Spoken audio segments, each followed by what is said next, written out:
I'm here today to share Friendship's financial situation. I'm going to cover both the status of our 2020 financials, as well as an update on our planning for the 2021 budget. Probably needless to say, but this has been a difficult year. Here's a summary of our latest financials.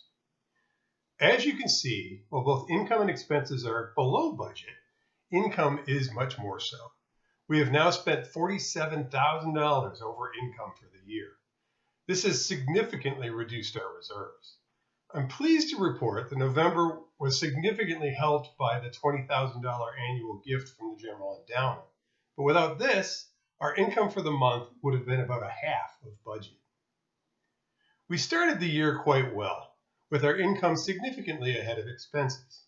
Unfortunately, that situation reversed as the year moved on. You can see in this graph how the numbers have moved over the year. Unfortunately, while our expenses have continued, our income has not kept up, and as a result, our reserves, or savings, as shown by the gray line, have been depleted. While we are praying for an improved income situation in December, we do have sufficient reserves to support the budget, and that's largely due to the Small Business Administration PPP loan that we obtained earlier this year. So we will proceed as budgeted, including paying all of our apportionments or missions commitments. Moving to our planning for 2021, with our current situation as background, we are tightening our proverbial belt. We've made a number of choices to limit expenditures, but we've also made some strategic choices that do require funding. As you can see in this table, we have significantly cut the budget for 2021. Reductions include: we have eliminated the budget line for an associate pastor as seen on the staff line. Property services managed by the trustees have been reduced from over $120,000 in 2020 to less than $80,000 in 2021. In part, this was due to the significant maintenance project to replace windows in the sanctuary paid for this year.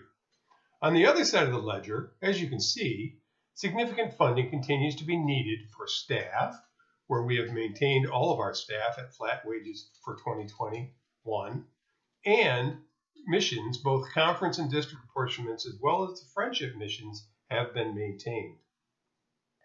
Should we need to reduce this budget further, we start to run into issues with what we consider to be essentially fixed versus that which is variable. This is a view of our budget, highlighting how limited the budget lines are over which we have some control.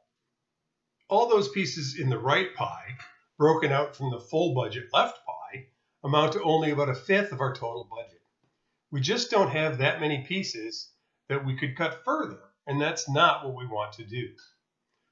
Our most pressing issue, however, is how to yield the funds needed for this reduced budget.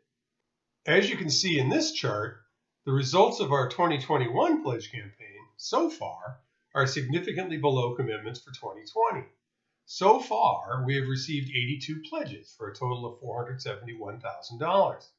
In comparison, 2020 pledges totaled 102 for $556,000.